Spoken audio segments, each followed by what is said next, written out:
नमस्कार, मैं Rahbar Sewari. Boss is boss, boss is always right. जी हाँ, प्रधानमंत्री नरेंद्र मोदी लंबे समय से देश की सेवा में लगे हुए हैं, देश के उत्थान में लगे हुए हैं, देश को विश्व गुरु बनाने में लगे हुए हैं, पूरे मन से लगे हुए हैं और जुटे हुए हैं।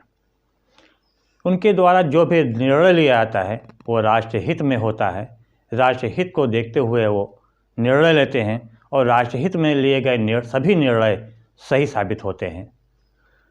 2014 से लेकर अब तक उन्होंने जितने भी निर्णय लिए वो सब राष्ट्रहित में लिए और राष्ट्रहित में लिए गए सारे उनके निर्णय सही साबित हुए, चाहे वो संवैधानिक रूप से चाहे वो कानूनी रूप से।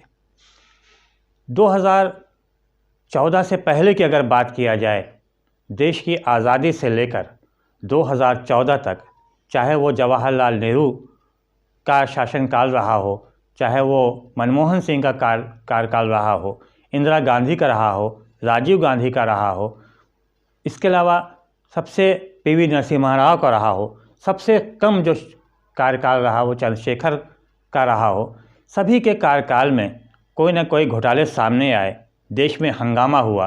हंगामा होने के बाद संवैधानिक व कानूनी रूप से उसको परखा गया, उसकी समीक्षा की गई और उसके जो फैसले आए उसने काफ़ी कुछ इन संबंधित सरकारों को प्रभावित भी किया। लेकिन 2014 के बाद ऐसा क्या हो रहा कि तमाम मामले सामने तो आए, लेकिन जब वो संवैधानिक और कानूनी प्रक्रिया में गया और वहाँ पे उसकी समीक्षा की गई, परखा गया, तो उस पर मुहर लगा दी गई कि सब कुछ सही है, राष्ट्रहित में है। अब सवाल ये आता है कि अगर सब कुछ राष्ट्रहित में ही है, प्रधानमंत्री के द्वारा जो निर्णय लिया जा रहा है वो सब राष्ट्रहित में है और राष्ट्रहित में लिए गए उनके सारे निर्णय जब वो सही हैं, तो फिर और साथ ही साथ प्रधानमंत्री नरेंद्र मोदी ने ये मान भी लिया कि उनको देश की जनता ने प्रधानमंत्री बनाया है और वो प्रधानमंत्री हैं, ऐसे में उनके द्वारा लिए गए सारे निर्णय वो राष्ट्रहित में हैं और राष्ट्रहित में उनके द्वारा लिए गए निर्णय सब सही भी हैं। वो एक अच्छे शासक के तौर पर, एक अच्छे अभिभावक के तौर पर कार्य कर रहे हैं, तो फिर आखिर ये चुनाव दर चुनाव की ज़रूरत ही क्या है। जाहिर सी बात कि चुनाव दर चुनाव कराने से देश को नुकसान ही पहुंचता है, आर्थिक नुकसान ही होता है, तो चुनाव कराने की कोई आवश्यकता ही नहीं है, चुनाव आयोग की कोई ज़रूरत ही नहीं है।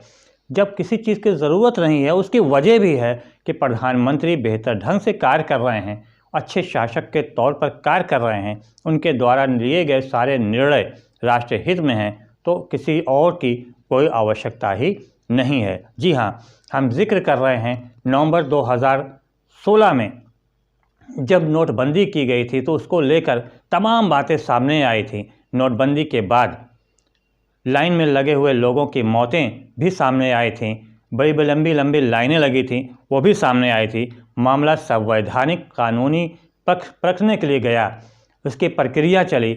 6 साल बाद, लंबे अंतराल के बाद सुप्रीम कोर्ट ने सुप्रीम मोहर लगाई और कहा कि हमने भी मान लिया, आप भी मान लीजिए कि उस समय जो प्रधानमंत्री ने निर्णय लिया था नोटबंदी का, वो राष्ट्रहित में था, राष्ट्रहित में लिया गया वो फैसला बिल्कुल सही था। जो 5 न्यायमूर्ति ने अपने फैसले दिए, उनमें से 4-1 से इसको पास कर दिया गया। एक न्यायमूर्ति ने, एक जस्टिस ने सिर्फ कहा कि हाँ, मनमाने ढंग से नोटबंदी का फैसला लिया गया, इसकी ना कोई समीक्षा की गई, ना कोई चिंतन किया गया, ना किसी से इस बात के ऊपर लेकर किसी तरह की कोई बहस हुई, ना कोई बैठक हुई। लेकिन 4 अन्य ने सीधे तौर पे कहा कि नहीं, जो उनके द्वारा लिया गया निर्णय नोटबंदी का था वो बिल्कुल सही था, राष्ट्रहित में था और राष्ट्रहित में उनके द्वारा लिया गया फैसला पूरी तरह से सही था। जब सही था तो जाहिर सी बात है कि नोटबंदी को लेकर जो बातें चल रही थी उस पर पूर्ण विराम लग गया।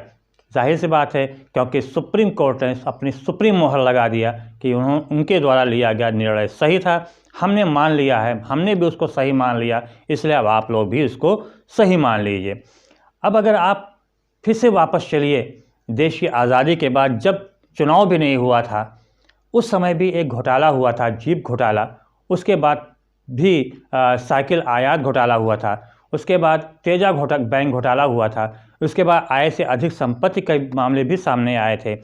फिर तमाम तरह के कोयला हो, 2G हो, तमाम तरह के घोटाले सामने आए और जब वो समीक्षा में गया और कानूनी तौर पे और संवैधानिक रूप से जब उसको परखा गया तो उसमें काफ़ी कुछ बातें नेगेटिव में भी आईं और उससे सरकारें प्रभावित भी हुई थीं। आपको अगर याद होगा, जब इंदिरा गांधी ने इमरजेंसी लागू किया था उस समय भी उसी तरह की परिस्थिति आई थी, लेकिन 2014 के बाद से ऐसा कुछ भी नहीं हुआ। सब कुछ सही हुआ, जो भी निर्णय लिया गया सब कुछ सही भी हुआ। प्रधानमंत्री ने जो निर्णय लिया, तमाम निर्णय लिए, सबको सच साबित किया गया, सही साबित किया गया। लेकिन कुछ ऐसी भी चीज़ें आईं जो कानूनी तौर से भी निकल कर नहीं आई थी, संसद से भी निकल कर नहीं आई थी, लेकिन उसको सही साबित किया गया। लेकिन जो संसद से सही निकल कर सामने आया उसमें प्रधानमंत्री को पीछे हटना पड़ा था। आप कहेंगे कौन सी ऐसी चीज़ थी? जो किसान बिल लाया गया था वो तो संसद से ही पास हुआ था, उसके ऊपर राष्ट्रपति की मोहर भी लगी थी, लेकिन उसे किसानों ने मानने से इनकार कर दिया था। लंबे समय तक उनका आंदोलन चला था और बाद में प्रधानमंत्री ने सामने आकर एक झटके में कह दिया कि हम इस कानून को वापस लेते हैं, हम इसको समझा नहीं सके। बहरहाल अब आगे ये देखना होगा कि अभी राष्ट्रहित में और किस फैसले लिए जाते हैं और वो राष्ट्रहित में लिए गए फैसले जाहिर सी बात है जब अब तक सही साबित होते आए हैं तो आगे भी सही साबित होते आएंगे। तो अब आप तैयार रहिए कि एक नए फैसले के लिए और उस फैसले को सच साबित करने के लिए। तो बहुत बहुत धन्यवाद। जय हिंद, जय भारत।